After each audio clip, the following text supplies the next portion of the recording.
Mga kapatid, bigyan natin ng reaction video itong mga kaganapan sa hearing sa Kongreso, mga tol, kung saan ay inambahan ni dating Pangulong Duterte si dating Senator De Lima, mga tol, sa gitna ng sagutan nila sa Kamara o sa gitna, mga tol, ng hearing. Inambahan yung papaluhin niya nung mic At naulit yan, mga tol, nung nagkagirian naman o nagkainitan naman sila ni dating Senator Trillanes, mga tol. Yan ang mga kaganapan ngayon dito sa hearing dito sa Kongreso. Yan ang ating panonoorin.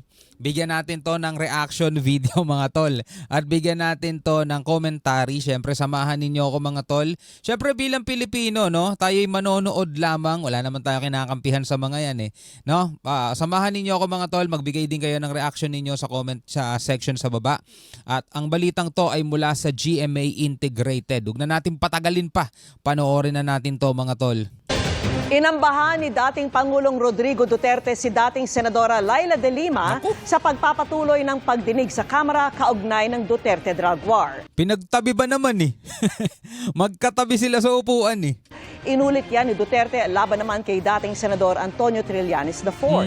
At nakatutok live si Mark Salazar. Mark. Vicky, nag-init ng husto ang ulo ni dating Pangulong Rodrigo Duterte nang dumalo sa Quadcom hearing si dating Senador Antonio Trillanes. Inungkat kasi ni Trillanes yung dati pang plunder case na isinampa niya laban kay Duterte at ang hamon niya noon, hamon niya pa rin ngayon na pumirma ng waiver si Duterte para maungkat ang kanyang mga bank account. Kung naalala ninyo, ang siniwalat dati ni ex-Senator Antonio Trillanes na yung drug money daw, mga tol, na si dating Pangulong Duterte daw ay di umani tumatanggap, mga tol, ng pera. At 11 billion yun sa pagkakatanda ko, mga tol. Kaya nagkahamunan sila dati.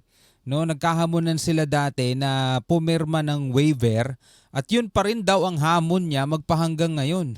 Panoorin natin muli ang mainit na palitan sa pagitan ng dalawa.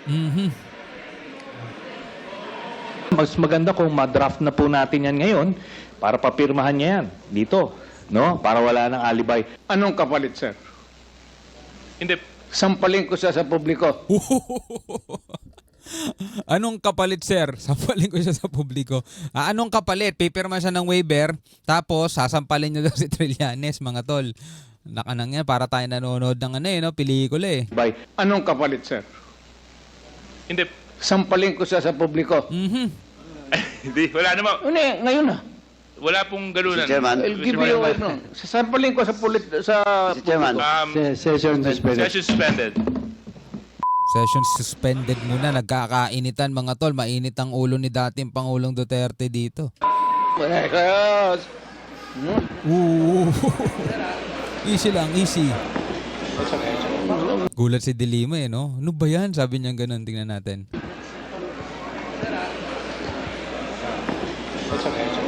Sabi.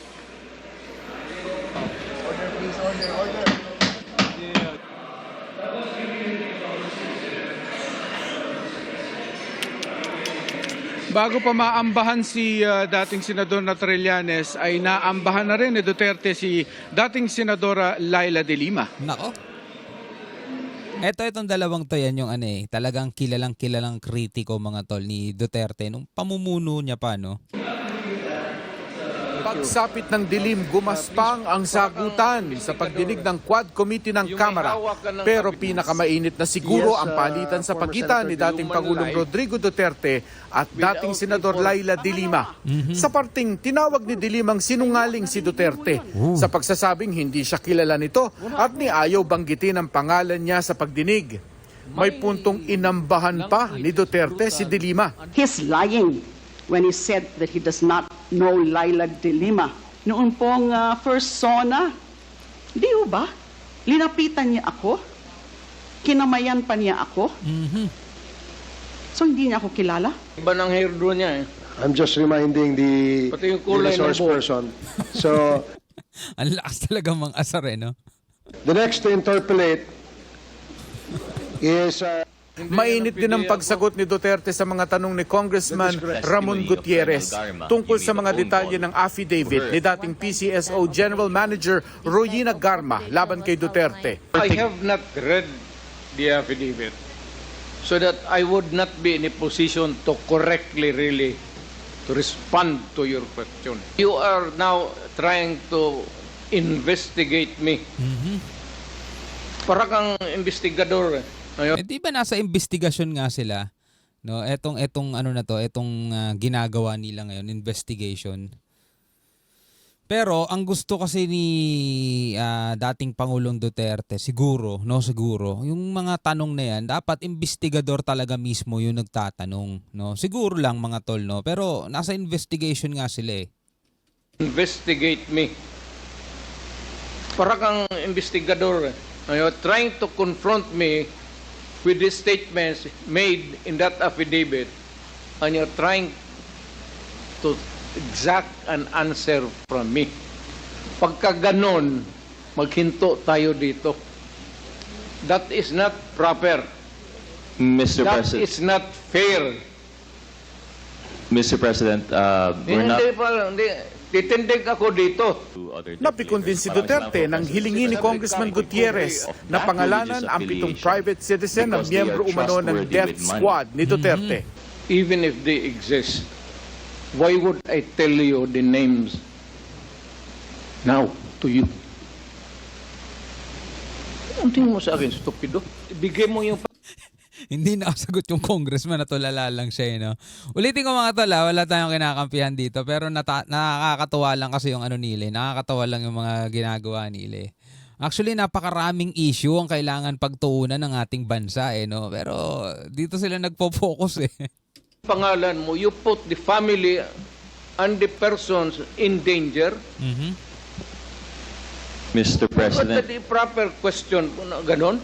Sa pagtatanong naman ni Congresswoman Jervil Luistro, inako ni Duterte ang legal na responsibilidad sa mga pagpatay sa ilalim ng kanyang war on drugs. Considering your statement of taking full legal responsibility both to legal and illegal activities, can I equate this statement of yours to an extrajudicial confession of guilt? Well, in a sense, yes. Wala na akong magawa eh. Are you saying yes, Mr. President? Yes, because I ordered the campaign against the drug. Hindi rin napigilan ng dating Pangulo ang bugso ng damdamin nang tanungin siya sa Duterte drug list. but Mr. President, PDEA said now that they have no participation in all 3 versions of the master list that you gave. They have a master list. Hindi pwedeng hindi. Bobo itong mga konto kung hindi nila ginawa yun. My goodness.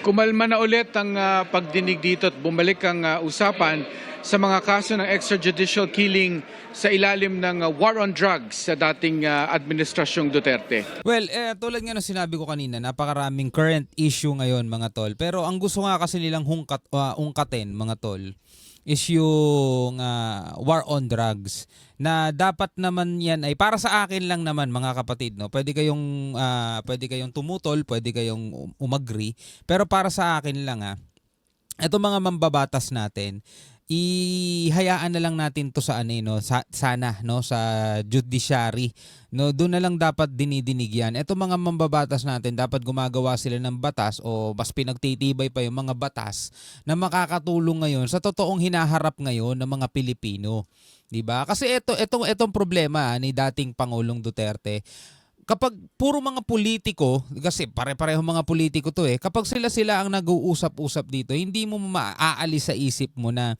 politika ang politika ang sanhi nito Kung merong gustong siraing pangalan o kung merong gustong iangat na pangalan, alam niyo yun.